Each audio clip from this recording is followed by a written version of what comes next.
Hi, it's Fiona Masterson from the Learning Reservoir. In this video, I'm going to explain to you how to conduct a successful ISO 13485 2016 Internal Audit Closing Meeting. ISO 13485 is the quality management system standard for medical device companies. If you implement this standard, you're implementing a quality management system for a medical device business.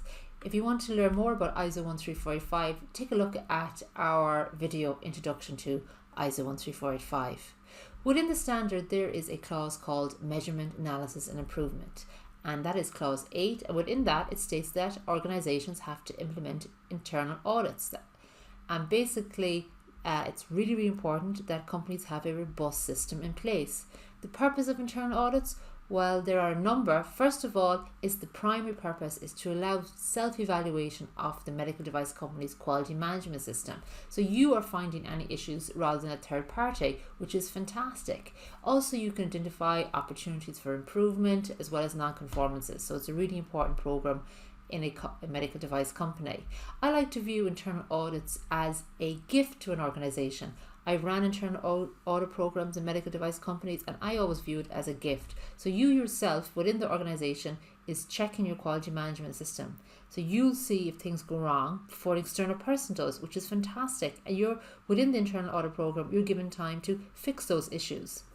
And all the work that goes into doing your internal audit, I see that as the gift. But the real important bit happens at the end, which is the bow on that gift. That's your closing meeting. You want to have a really effective, handsome closing meeting. Why is that? Well, that because of all the effort, the money and time that's been put into your internal audit, you want to finish it well. And that is the bow on the gift that is an internal audit program. So conducting a successful closing meeting, how do you do it?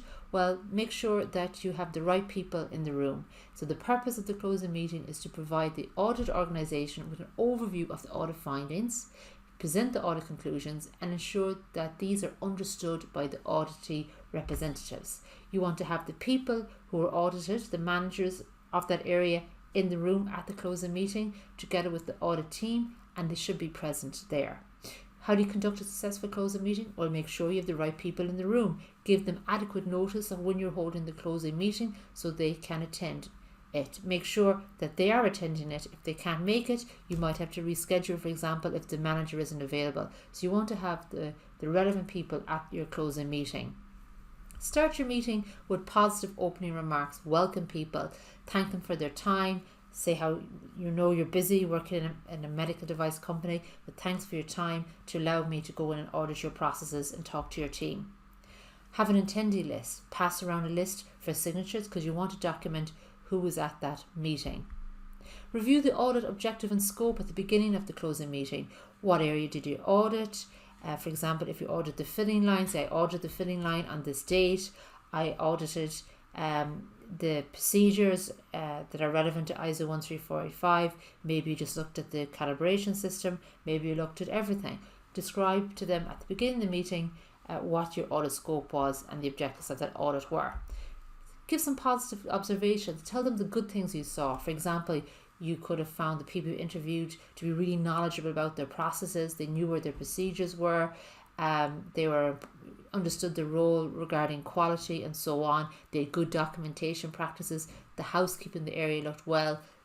Created a positive atmosphere in that room, because often people during internal audits at closing meetings are quite nervous. They're nervous of what you found. Even the auditors might be nervous presenting the information. So you want to create a positive atmosphere in the room. Give the disclaimer. Reiterate to the attendees at the closing meeting that the audit findings are based on a sample of the system, a sample of the processes, sample of procedures you looked at, because an audit is only a snapshot of time. So make sure you make that clear at the closing meeting.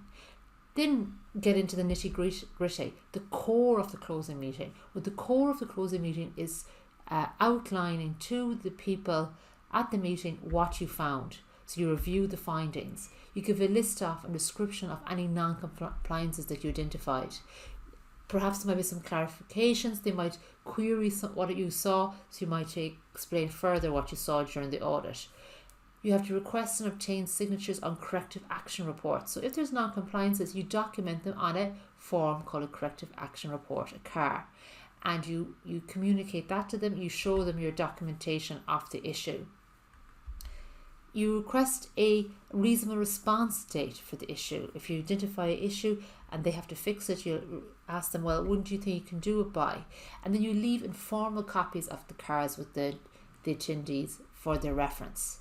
And you also advise them that the issue date of the formal audit report will normally be within 14 business days. So there's the key elements of your closing meeting.